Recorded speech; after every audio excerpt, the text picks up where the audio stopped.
All right, folks. So I did put out a tweet a couple weeks ago saying, "Boy, wouldn't it be cool if I could interview a racing driver for Intern Talks Wheel?" And everyone was like, "Yeah, that would be cool." I'm like, "I wouldn't even know how it would work. What would I do? Would I just slide in somebody's DMs and say, 'Hey, can I interview you?'" Well, folks, I'm here to tell you that's exactly what I did, and you'd be pleased to know it absolutely worked. Without further ado, Connor Zilisch, welcome to Intern Talks Wheel. It's good to be here. I've been not a long time Twitter follower, but long enough to say that I'm an intern fan and I have watched some YouTube videos, so I feel educated and ready. So hopefully you can't fool me with any questions. Oh wow. Well, we'll see, man. We'll definitely see. But yeah, it's very good to have you on. Didn't think this would ever be possible. This is the most exciting thing I think I've ever done on the channel since actually going to the Rolex 24. But yeah. It's So exciting. this started because I went to the Rolex 24, and while I was there, I was watching you doing MX5 Cup.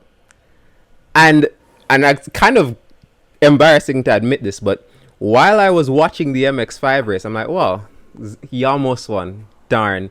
It's a shame that's the only time I'll see him this weekend." Not knowing that you were with Era Motorsport the whole time and that you were driving in the LMP2 class. It wasn't until the next day, because I even had the program and I had no idea that you were on it.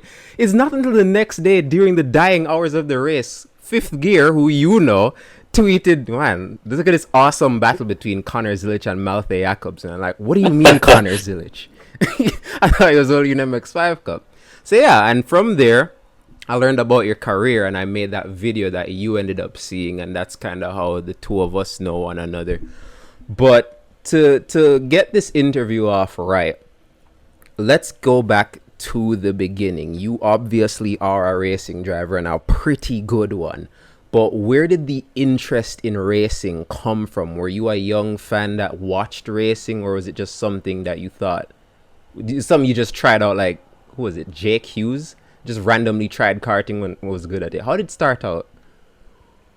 Yeah, it was actually my dad. I was 4.5 years old, and I have two older brothers. And my dad always liked cars. He never raced. He would take his car to the track, just a street car.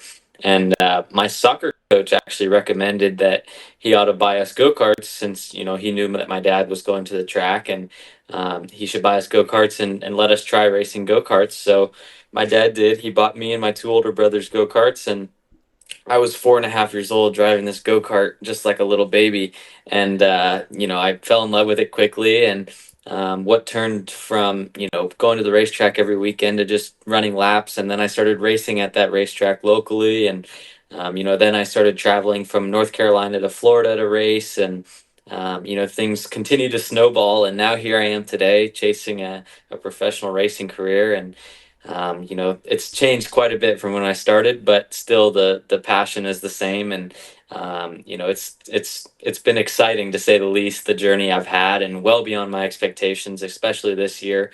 Winning the Rolex 24 and so many different big races, but all along it's still the same dream. And that's what the biggest deal is I just want to go out and win races and have fun. The biggest thing is having fun, and as long as I'm winning, it's usually pretty fun.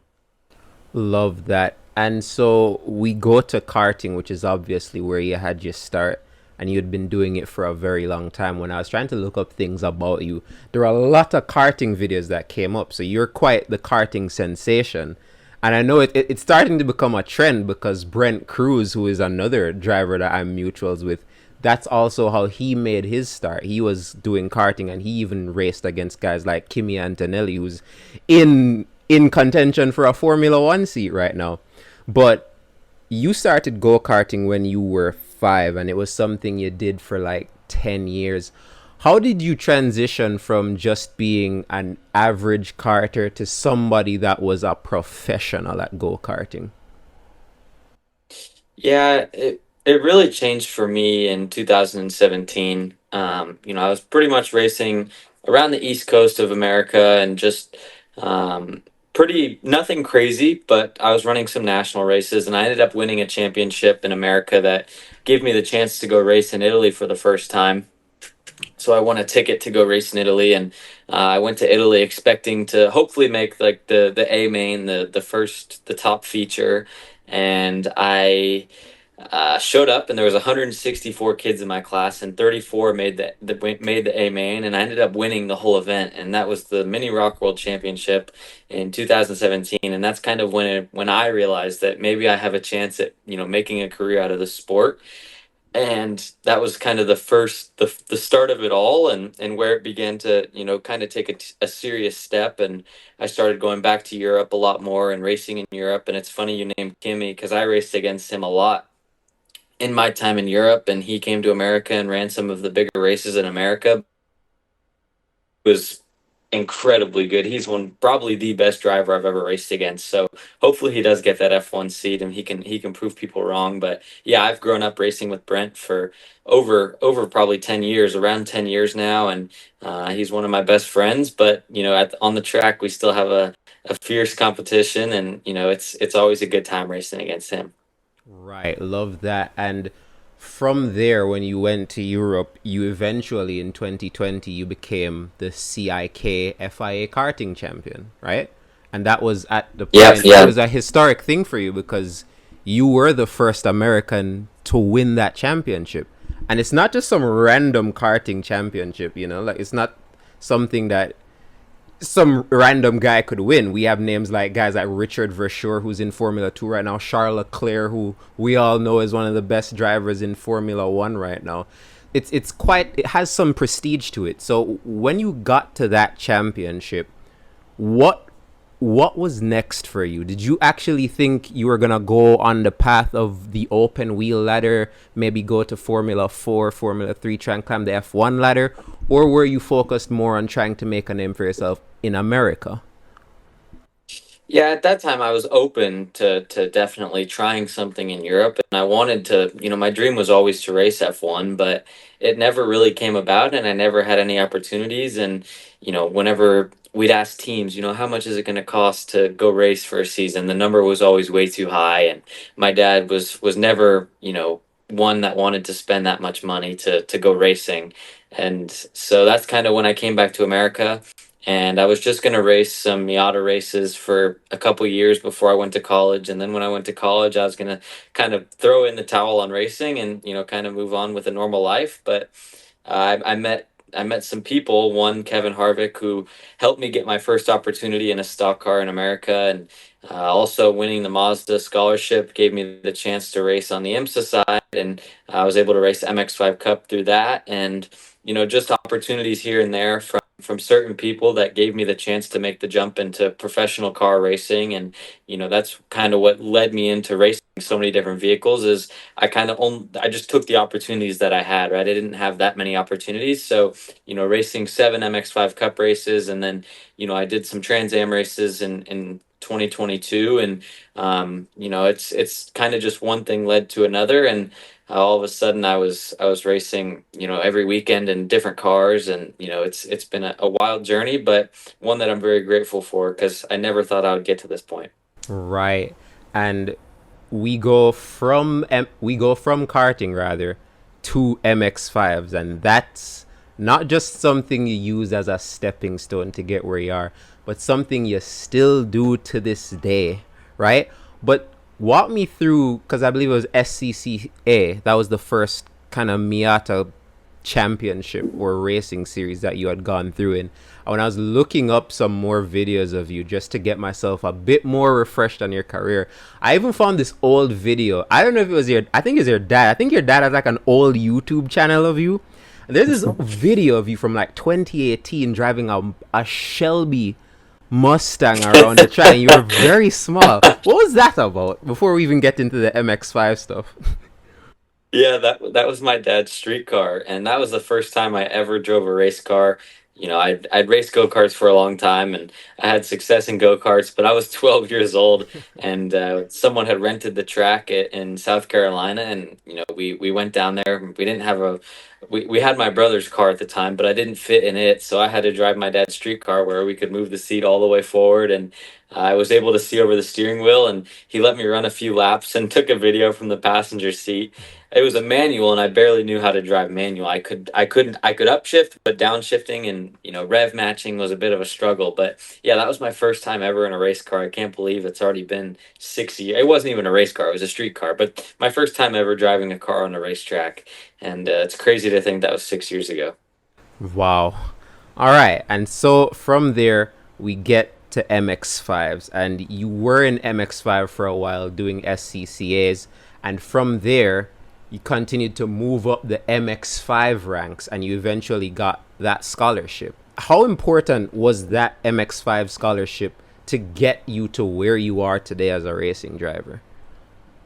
Yeah, honestly, I don't think I'd be where I am today without it.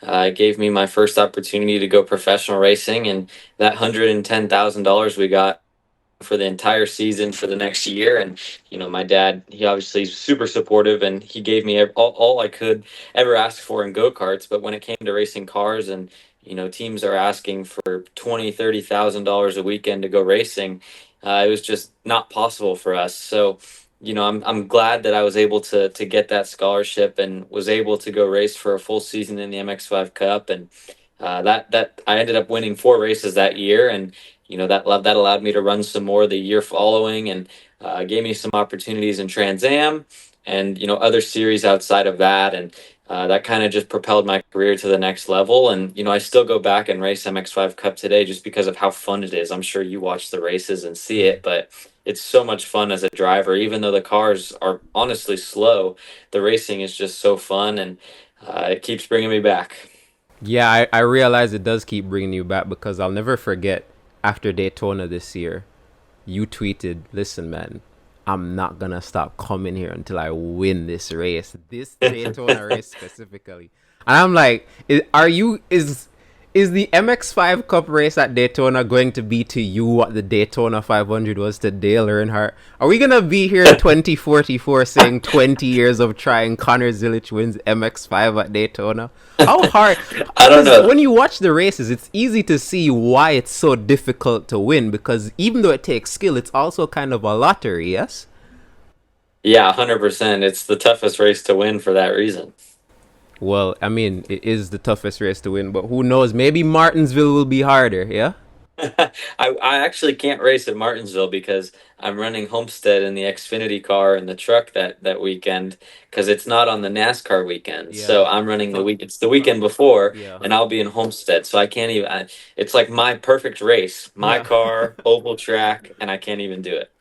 Right. So we leave MX5 Cup. Well, we never really left MX5 Cup, did we? But we moved from MX5 Cup to TA2, and this is where my interest starts to get piqued a lot because talk to me about the transition from driving the slow MX5s to something a bit more powerful and probably a lot more louder in the form of a TA2 car. Yeah, the TA2 car is definitely a big jump in horsepower. The MX5 has about 180, I think, and the TA2 car is 500, just around 500. So yeah, a big jump in power.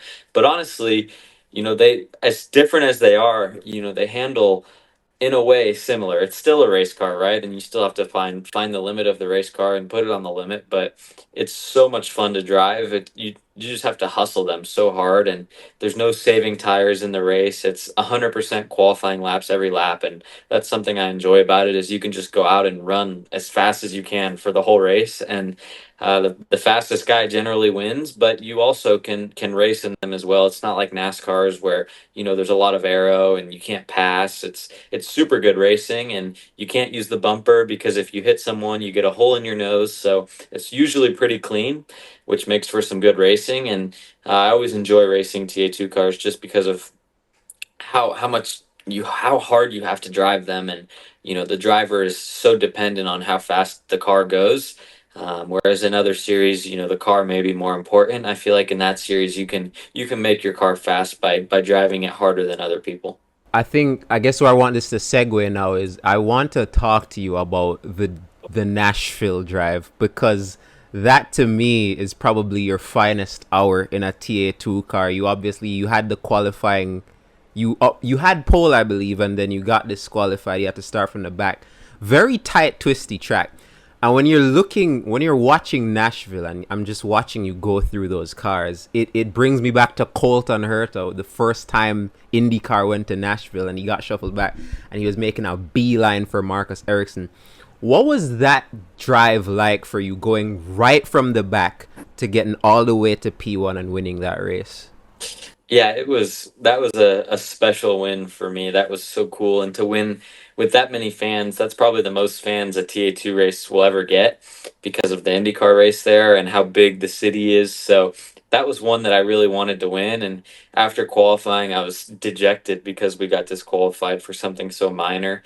And I didn't give up, and I put my best foot forward and basically did what I had to do, and I maintained. I was patiently aggressive, right? So in racing, you have to be aggressive, but you don't want to take yourself out of the race, and that's one thing in TA2 that I kind of struggled with at first is I would always take myself out of the race by trying to be too aggressive. So this race, I was pretty patient, but still was just trying to make spots where I could, and every lap was I was the fastest car by so much in that race. So I just knew I had to keep it on the track and I'd be good. But yeah, that was really cool. And there's so many fans there. And I think people understood what I did, which made it even cooler. So, there were people cheering for me that didn't even know who I was. And that added to the cool factor for sure. But that was definitely one of my coolest races, and especially on a street course to pass that many cars is really unheard of. So yeah, that was a cool one for me, and I wish I could go back there again, but unfortunately that race doesn't look like it's going to happen again anytime soon. Nah, unfortunately not. It was actually supposed to be the finale for IndyCar this year, and then they switched it to the Super Speedway. But Yeah. we go from TA2, which is already a big step from Well, not maybe that much, but based on what you said, there's still a lot more to get used to. It's a big jump. Yeah. And then you make another big jump because you don't just go from TA2 straight up. You go from TA2 the same year to Trans Am, which is the top class, right? You had the one off at Virginia. Yep. Yes. Talk to me about the transition from TA2 to TA.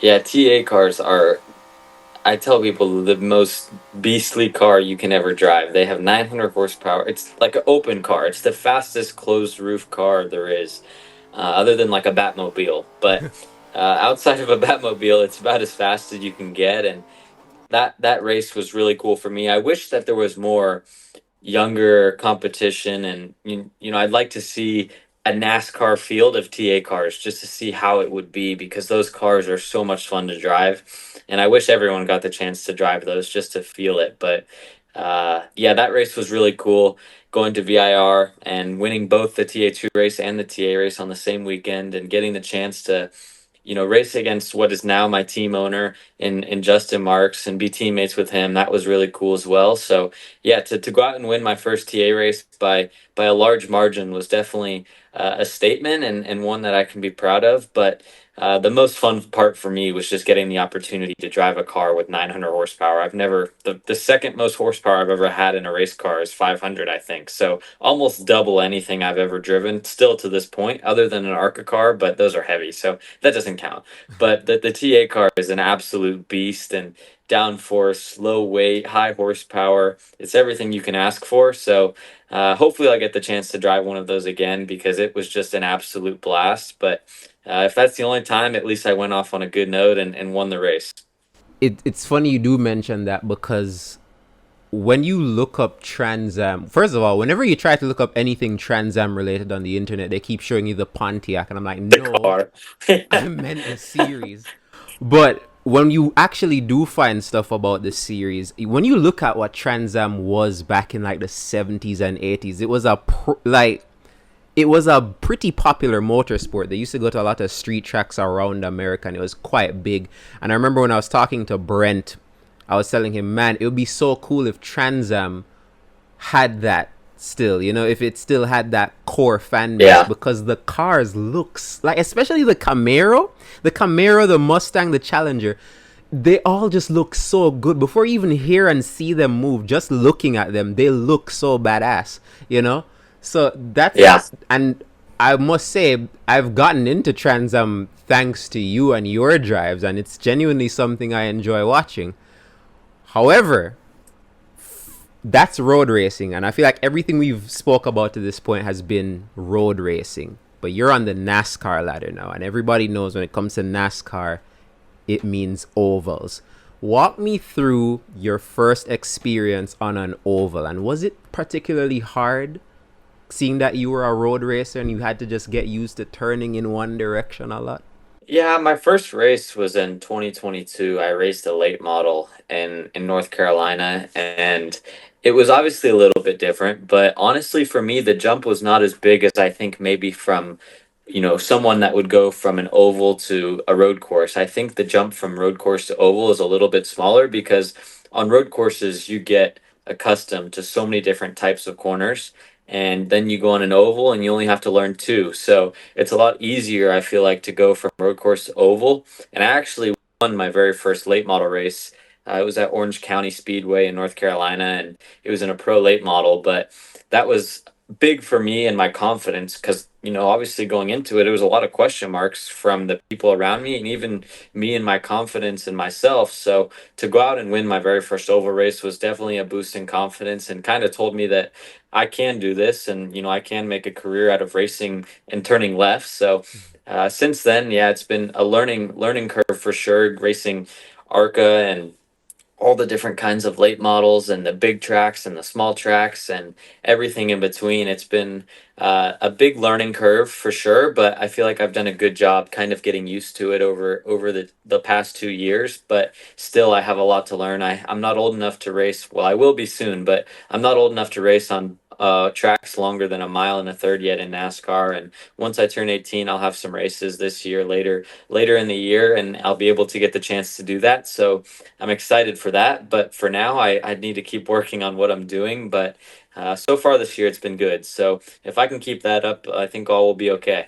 As we continue on this path of you basically becoming the modern day Mario Andretti, we go from we go from the late models and the ovals, and we get to your ARCA debut. And I feel like the ARCA debut is where people really learn who Connor Zilisch was, because it was your debut. You were with Pinnacle Racing Group in the 28 Chevy, and you missed out on pole to Corey LaJoy. Yes, barely. I did by just a little bit. It was a mistake because we were supposed to run 2 laps in qualifying, but we only did one, and he beat me on his second lap. So I should have had the pole, but it was a small mistake on the me and the team's part. But yeah, I qualified second for that race, unfortunately. Right, but however, despite you starting second, as the green flag waved and the laps kind of counted down, you made your way into the lead and you were leading the race comfortably until, what was it, a sway bar you broke. And it was rubbing Yeah. against the track as you were coming up. And Jesse Love, Brent Cruz, they were behind you and they were starting to catch up. Take us back to that moment where you realize you have damage on the car. What did it make it harder to drive? And if it did, how much harder was it to drive with that broken sway bar? Yeah, it was much harder to drive. I can remember well, it would not turn left at all. But thankfully at Watkins Glen, there's only two left-hand corners. It's the second to last corner. Obviously, the second part of the bus stop, but the S was another tough one. Turn three, I think it is. So there were three corners where I had to turn left. Thankfully, not that many, but yeah, turning left was not fun. And thankfully, I still could go right as good as I could before, but it definitely slowed me down. I think I slowed down. I remember about a second a lap, but thankfully I was just about over a second a lap faster than the guys behind me before that. So I was able to still kind of maintain the lead. But I remember very well as soon as it broke, I thought I had a tire go down, and I radioed to the team. I was like, "We have a tire going down," and they were like, "Keep driving." And I did one lap, and I wanted to pull in so bad because I was so slow after the first lap. But then I kind of just thought to myself, I was like, "Well, they're not going to fix it on pit road, and I can't just quit. So I might as well try to figure this out." So it took me about a lap and a half or two laps after that to figure it out. And once I figured it out, I was actually a little bit faster than Brent and Jesse behind me, and I was able to maintain the lead. But yeah, it was very frustrating, and that's never something easy to accept as a race car driver when the car breaks and you slow down a ton. You think you're done, but all you got to do is not quit, and sometimes there's a chance. Yeah, so safe to say it was quite the learning experience for you then. It definitely was a learning experience. Right. Yeah, 100%. And so you almost came close to winning on your ARCA debut. You missed out just at the end to Jesse Love. But driving that ARCA car after you've already been through Trans Am, what was it? What was the transition like? Yeah, because that's how we're doing this interview. Yeah, we're the transitioning from different vehicles. So we went from TA2 to Trans Am. Did racing Trans Am? Had you already done it going up into Watkins Glen? Was it something you already did? Yeah, I had already raced Trans Am. Right. So with that said and done, then, what was it like going into the ARCA car, having that Trans Am experience in the back of your head? Did it make things easier? Yes, I do think it made things easier. But also the TA car is a lot lighter than the ARCA car. The ARCA car is probably 600 pounds heavier than the TA car, and that was the biggest adjustment for me is having all that weight and having to move all that mass through the corner. That's the biggest thing that changes with the ARCA car compared to the Trans Am cars. Is just the weight difference. And once I figured that out in practice, it was pretty good. But I had a test before the ARCA race in that car to kind of figure it out. So honestly, the jump was not too big, but I just had to learn how to deal with a little bit more weight on the car. But other than that, it was very similar. We go from karting to MX5. We go from MX5 to TA2, TA2 to TA, TA to ARCA. Sprinkle a little late model in there. And then comes 2024, January. You get the announcement. The announcement comes out from Trackhouse Racing. Connor Zilisch is a developmental driver for Trackhouse. He's effectively joined the team. How did this come about? Was it a case where Justin Marks saw your talent as a guy that raced against you in the streets of Nashville and at Virginia and Trans Am? Is that what he used to say, yeah, Connor Zilisch is a guy we need? It actually was the case, and I'm glad that I got the chance to race against him and be his teammate and get to know him better. I've known him for a while because he owns the go-kart track that I grew up racing at, but getting to be his teammate and really work with him closely, I think allowed him to see more about me and who I am, and we grew our relationship through that, and I ended up coming to an agreement on me becoming a development driver for Trackhouse, and that's probably the biggest announcement that I've had in my career is having that contract with Trackhouse. So yeah, I'm super excited about the years to come with them and all the future stuff that I have with Trackhouse and everything in between me and them. So yeah, no, it's exciting to be a part of their team. It's been a super successful journey for them the last few years, from growing from nothing into what is going to be a big team in the years to come. So yeah, I'm excited to be a part of it, and hopefully one day I'll be racing for them in Cup. And yeah, that's obviously what we want to see, yeah? But what I want to know now is that's January, so the announcement comes, and with the contract that you're on, there are many different series that you have to race in. There are many different series that you have been racing in 2024. And the newest one to you, or at least in January, is that you were driving an LMP2 car at the Rolex 24. Yeah, not a GT3. Not you weren't in GTD. You were in LMP2, which is just a step below the hypercars. What I want to know is, surely, would you say that the transition from literally everything you've already driven up to that point to LMP2, would you say that was the toughest transition? 100%, for sure, the toughest by far. So much different than everything I've driven.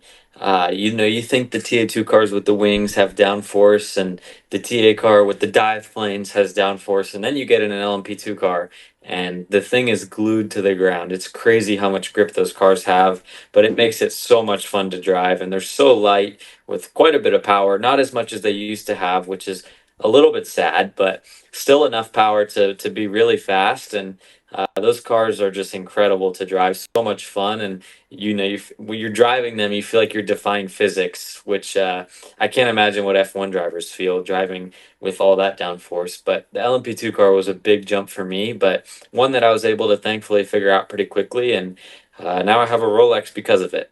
Yeah, we're gonna get to that real quick, but just going back to the transition in LMP2, you're now driving pretty much as because all the cars you've driven up to this point pretty raw. You know, there's not much to it rather. As you know, it's just the H pattern gearbox. You got the wheel. It's all really on the driver. But you're in an LMP2 car. You got the Cosworth steering wheel in front of you with a load of buttons. Like there's so many buttons on those steering wheel. I'm like, sometimes I think to myself, do the drivers know what every single one of these mean? Are all of them that important, or are there just a specific few that you really need to nail to be able to drive comfortably in a stint? Yeah, there's only a few, thankfully, that we need to know. There's three different modes of traction control. So there's two on the steering wheel, and we actually have a dash down on our near our leg on the right side. So we need to know those three. The ABS as well, we need to know that, and the throttle map. Um, and then obviously pit road, the radio button, the drink button. There's a lot of buttons now that I think about it that we do need to know. But once you kind of get used to it, it becomes easier. But still, when they tell me to turn my headlights on, the headlights are on the dash. I think there's 25 buttons on the dash as well. So I think there's around 16 switches on the steering wheel and 25 buttons on the dash. So yeah, they have to tell me, row three, uh, line three, and I still to this day have to ask them where buttons are when I'm in the car. So I don't have it memorized, but as long as I have an engineer on the other side of the radio, I should be able to figure it out. I guess another question I wanted to ask you is how did we even get to an LMP2 seat? Because one would expect, seeing how young you are. I remember when I went to Daytona, Graham Doyle was there. He's an Andretti driver for the Lamborghini project. One would expect that, seeing that you did TA and Trans Am 2, that you'd probably have done a GT3 ride. But you went straight to LMP2. How did that come about? Was it a case where Trackhouse was the one that asked Era, or that had Era already known who you were and they reached out to you? How did that link come together? Yeah, actually, Trackhouse had nothing to do with it. It was all through ERA. They had recognized me in the MX5 Cup, and my team owner in MX5 Cup knows the team owner at ERA, and they wanted to give me an opportunity. So I came out to a test in December, and there were me and three other drivers, and what was basically a shootout. And I was the fastest of the four drivers, so they ended up giving me the seed. And if I had the opportunity to go race a GT car, I definitely would have, not over the LMP2, but any opportunity to race in that race I would have taken for sure. But this is the one that came about, and it definitely was well worth it. And it's been a very cool opportunity for me to get to race it and race it at all the endurance races. So yeah, I'm super excited about the two races left this season. I hope I can get a ride for Daytona next year to try and go back to back, but we'll see on that. Yeah, because outside of the fact that you're trying to transition from what you already know to an LMP2 car, it's not even just the fact that you're transitioning from a different car, but you are now in this race, which is unlike anything you've ever been in before. Because the Rolex 24 is a multi class race that's 24 hours long. What went into the preparation, not just for driving the car, but being able to survive 24 hours? Because it's one thing for your first LMP2 race to be like what they just had at most sport, nothing more than like 3 hours. But your first IMSA race was the Rolex 24. What was it like being 17-year-old Connor Zilisch about to take on a 24-hour race? What was that like in terms of the endurance aspect of the endurance race? Yeah, it was definitely a lot of question marks, and I definitely asked a lot of dumb questions to my teammates before. but it was intimidating for sure, no doubt about it. I was so nervous for the start of the race, even though I didn't even have to start.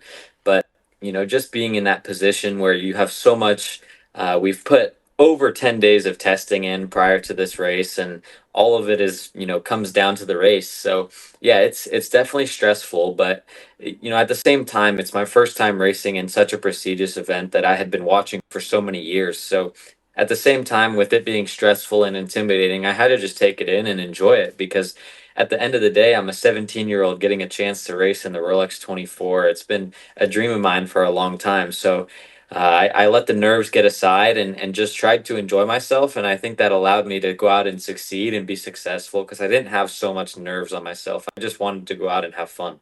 I guess the last aspect of that Rolex 24 race I want to talk to you about is the battle with Malte Jakobsen. The sun's coming up, it's early morning, and he's in the O4, the CrowdStrike LMP2 behind you, and you and him are duking it out. And I think this is one of those things that legitimized you in the eyes of maybe a European racing fan who had never heard of you, because Jakobsen is a guy that's a Peugeot junior driver. He's in the contention for a hypercar seat in the World Endurance Championship, and here you are going toe to toe with him. What was that battle like? Because there was a point where the two of you are going side by side up the banking, going down the backstretch, and you use a Lamborghini GTD car as a pick to keep him behind. What was that battle like? Yeah, it was really tough for me because I was actually on the second stint of a set of tires and he was on the first stint of a set of tires. So he had a tire advantage on me, which allowed him to be a lot faster than me. But the team told me I only had 5 or 6 laps left in my stint. So, I knew I didn't have so long to hold him behind. So I did everything I could. And I actually held him behind me for those 5 laps or so before we both came in the pits together. But yeah, that was a crazy battle for me, and one that I won't forget, especially being my first 24-hour of Daytona, and just such a unique event and experience. But that battle was so intense. I was stressful because it was the closing hours of the race, and you don't want to lose track position at that point in the race. And I was handing the car off to my teammate to bring it to the finish. And actually, I had one stint after that one, but at the closing hours of the race, you try and get every position you can because you never know when you're going to be able to get it back. So, yeah, I did everything I could to keep him behind me, and that was kind of an MX5 Cup move that I used on the Lamborghini to keep him behind me. But we banged doors next to I wasn't even doors, banged side pods next to each other, and that was cool for me because I'm so used to that style of racing, but I don't think those guys are. But it was a unique battle for sure. But Malte is a very talented driver, and one that I'm sure we'll be seeing for a long time in endurance racing. Yup, I hope so too. I was hoping we'd see him at Spa this year, what with the vacant seat they had, but it just didn't work out, I guess.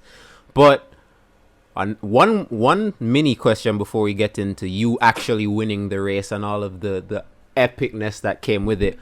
Of the 24 hours of the Rolex 24, how much time in that 24-hour span did you actually spend sleeping? It was about 55 minutes or so. Took a nap around midnight, um, and that's all I slept because I would get out of the car and I would be so just wired and amped up from driving that I wouldn't be able to settle down before I had to get back to the pit box for my next stint. It's so tight. Everyone thinks, oh, you finish and you have 3 or 4 hours, but you spend an hour settling down, and then by the time you look at your phone, you have to get back to the pit box by the next hour or so, but you still need to eat, and there's so much stuff going on that you don't really have time to sleep. So I wish I would have slept more because after 24 hours I was exhausted, but we won the race, so that doesn't matter. Right, and how did that feel? How did it feel winning the Rolex 24 on debut? Would you say that's one of the, well, I mean, it goes without saying, it was one of the key moments in your career and one of those things that really skyrocketed you to the heights that you are right now in terms of how people view you as a racing driver. But what was it like winning the race, spraying the champagne, getting that Rolex? Yeah, it was the best day, one of the best days of my life. That's the only time I've ever cried after winning a motorsports race, and um, a feeling that I will never forget for sure. It's such a prestigious event, and I went in just wanting to hopefully make it on the podium. If not, just finish the race and get to say that I completed the 24 hours of Daytona. But to walk out of there with a Rolex and a watch that's so prestigious is so cool. So yeah, hopefully I get the chance to do it again and have another opportunity to win that race. But to check that box at such a young age is really cool for me. But I still want to run Le Mans and have a chance to win Le Mans, but that's for another day. And it's a shame. It's really a shame that you didn't get to do Le Mans because you win Daytona, you win Sebring, and you're trying to complete the Triple Crown, and you need Le Mans to do that. You didn't get the seat. And it's a shame because you were literally like that close to becoming LMP2 Ken Miles, But the second part of that Triple Crown that we just talked about right there is Sebring, and it's a track you had already been at before in TA2. It's a track you had experience with already, but again, you're in the LMP2 car with the insane downforce, and you're gonna drive around that place with your teammates for 12 whole hours. What was that like? And here's a question I really want you to answer now. What was harder, the 24 hours of Daytona or the 12 hours of Sebring? For me personally, it was the 12 hours of Sebring because we didn't have Christian Rasmussen on our team at Sebring like we did at Daytona, and he kind of helped carry us to the victory at Daytona. He was the fastest of the four drivers on the team, but then at Sebring, when we didn't have him, I was kind of the sole driver, and I had to finish the race, and that was such a stressful 30-45 minutes, my final stint, finishing that race and having to hold off Paul DeResta, Mikkel Jensen, and so many other, Colin Braun, and so many other big names in endurance racing. And, this is only my second endurance race. So to do that was really cool. And that kind of meant more to me because I was the one that brought the car across the finish line. And as a driver, that's what you always want to do. You want to be the one to finish the race and bring it home for your team. So that was a really cool event. And, getting the chance to win both of those races in the same year is surreal for anyone. But for me to do it on my first attempt is even crazier. Nice. And so there you have it. Two of the Triple Crown races complete. And then from there, obviously Watkins Glen didn't turn out the way you wanted to, but you're still going to have two more opportunities this year at Indy and the Petit Le Mans. But we move from LMP2 and we finally get to the NASCAR National Series. Connor Zilisch, the announcement is made. You're driving the number 7 Spire Motorsports Chevy Silverado at COTA. Now, given everything you've done up to this point, would you say that you were properly prepared to make this truck series debut? I did a lot of preparation for that race and so much simulator time, everything. But at the same time, I never got the chance to test the truck before we showed up for the race. And thankfully, it was very similar to an ARCA car. Not a lot of differences from the truck to the ARCA car, but still, it was a big jump for me, not knowing what to expect when I showed up to Texas to race that truck. And thankfully, I had a very fast truck from Spire Motorsports, and that helped make my job a lot easier. But still, to qualify on the pole in my first truck race, even though I choked away the race a little bit, I still finished fourth in my truck series debut and turned a lot of heads, I think. So that was the biggest thing for me, but still so frustrated about that race and how it turned out. But thankful that I at least was able to come back and salvage a solid finish from that. You had the great practice, you had the amazing qualifying, you're on pole, you're going up into turn 1, and then all of a sudden you kind of pull a Hamilton Baku 2021 and you just go straight off. I can imagine when that happened, your heart rate probably skyrocketed, but what was going through your head when that happened?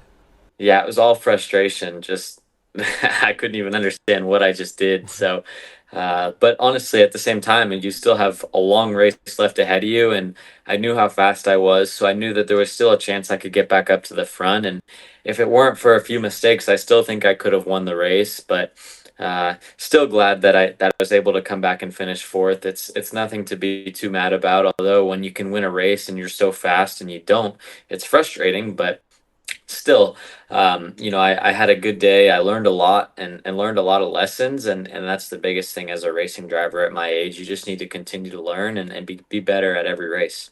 Truck Series debut done and dusted, and luckily we're gonna get to see you in a truck a couple more times this year as the days go by, and we're gonna get to see you in the Xfinity Series once you turn 18, of course, because that's the rule. You're gonna make your debut at Watkins Glen, which is the exact same place you made your ARCA debut. So I take it you're quite excited for when that day comes. Yeah, I'm excited for Watkins, and I get to race against SVG on a road course, and that'll be the first time that we get to go head to head against each other. I've known him for a few months now, and he's become a friend of mine and one that I can ask a lot of questions to because we share a similar background. But that race is going to be an interesting one for sure. And yeah, you are teammates with SVG, a Bathurst 1000 winner, a multiple time supercars champion. And you did mention a while ago that the two of you kind of have similar roots, similar come ups, rather. What has being teammates with SVG taught you, especially because I know you were spotting for him when you went to the Chicago street race. So, what have you learned being SVG's teammate that you've been able to translate into your daily life as a racing driver? Yeah, it's been cool to talk to him because we share obviously similar backgrounds. But for me, it's just how he learns, and he shows up to the racetrack, and in practice he might not be the fastest, and in qualifying he may not be the fastest. In stage one of a race, he might not be the fastest, but by stage two and stage three of the races, he ends up figuring it out, and he doesn't rush it at all. But by stage three, when it comes time to put the car up front, he does, and he always ends up being in the top 15 by the end of the race. And that's something for me. If I'm in a rookie series, a rookie in a series, and I'm showing up and I don't have much expectations, to just not take it, not try and win so much at the beginning stages of a race or practice and wreck, but to take it slow and just learn throughout the weekend and be there at the end. I think that's one thing that he's kind of taught me, being his teammate, and kind of seeing the way he goes about things. That's something I can definitely learn from. That's done and dusted as it regards you getting to the truck series. So you finally dipped your toe into the NASCAR National Series. And at this point, a lot of people know who you are because you have the ARCA debut, you have the LMP2 debut at the Rolex 24, you have the truck series debut. At this point, Connor Zilisch is a known name among NASCAR circles, and being a known name means you have fans. People like me, people like AJ Traffic Paradise making edits of you on Twitter, guys like Fifth Gear documenting everything you do. There's so many people right now that are big Connor Zilisch fans. Talk us through, I keep saying us, it's only you and I, but there are gonna be a lot of people listening to this, but what's it like having fans? Yeah, it's so cool, and something I never thought would happen, right? Being a 5-year-old kid starting in go-karts and being a go-kart racer, I never thought that people would be cheering me on, and that's why I don't take it for granted, and I try to interact with you guys as much as I can, because it does, the sport does run on fans, little or not, or whether you know it or not, it does. And it's super important to have people supporting you, and it's good for me to have people supporting me because it keeps me accountable and keeps me wanting to win and uh, make you guys proud, I guess. So yeah, it's cool to have everyone on Twitter, and the people that Instagram DM me from day to day, and everybody who supports me. It's people don't realize how important that is for drivers, and for me especially, to have people that have my back and will support me through the good days and the bad days. It's racing's not always all about winning, and you can't win every race. So to have people there on the races where you don't do as well is especially important. So yeah, no, I'm thankful for everyone who's a part of my journey and follows along with everything I do. Right. We enjoy watching you cook. What can we say, yeah? Guys on Twitter, yeah, I'm telling you, man, like guys on Twitter like Owen, Magnus. I'll probably send you their ads when we're done so you can get to know them, because I'd probably say those two accounts very big when it comes to spreading the Connor Zilisch prop on Twitter. But I guess where else I want to go with this now is we've talked about what you have driven, but let's talk about what you will drive because Xfinity is coming up, a cup debut is probably coming up in the next couple of years. What cars out there that you haven't driven yet do you look at and you be like, man, it'd be so cool to drive one of those one day? Yeah, honestly, it's not even on the NASCAR side because I feel like the jump from, trucks to Xfinity isn't too big and Xfinity to Cup isn't too big. But for me, I feel like one day I just want to drive a hypercar, a Cadillac or something like that would be so cool for me to drive, even though it's not as big of a jump from LMP2 to a Cadillac, but just driving a hybrid and a car that has so much horsepower would be so fun for me and different for me as well. The NASCARs are small jumps from series to series, and I'm excited to make my Xfinity debut and hopefully one day get in a cup car. But driving a hypercar, going out to Australia and driving a supercar, it's the obscure things like that I would be more so excited to try and drive one or two times than the things that are maybe in my near future, just because they're so different. And that's what I enjoy, is driving cars very different. Even a 410 sprint car would be cool to drive just because it's so opposite of what I'm used to. But anything like that that's kind of different and obscure is more so what I would be interested in, even though my future may be in NASCAR, and I'm excited to learn those cars and become better on ovals and whatever it may be on NASCAR in NASCAR. But anything outside of NASCAR where I'm testing myself and maybe uncomfortable driving is what I really get a thrill out of. And I'm glad you said Cadillac specifically because I think, at least in my friend group, the Cadillac is the almighty when it comes to hypercars just because of that awesome sound. But I'm so glad you mentioned dirt. I'm so glad you mentioned 410 sprint cars because that's a part of your career that I don't think many people know about. You have some dirt experience. What was it? You drive outlaw midgets, Micro sprints, micro yeah, which is sprints. similar. Right. So are you saying we're gonna see Connor Zilisch at the Chili Bowl one day? That is the event that I want to do before my racing career is done. And then we go from Connor Zilisch at the Chili Bowl to maybe even Connor Zilisch at the Knoxville Nationals. Who knows? Yeah, we I might go. hope. But let's go even further, Connor Zilisch. What about Formula One? We've seen this year, or even last year, my favorite IndyCar driver is Colton Herta, and he got the opportunity to drive an F1 car for the first time not too long ago. And, he was speaking about how crazy it was.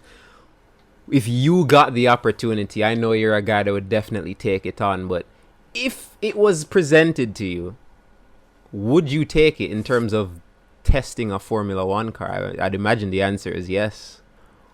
Yeah, 100% I would. That would be so cool and different to what I'm used to.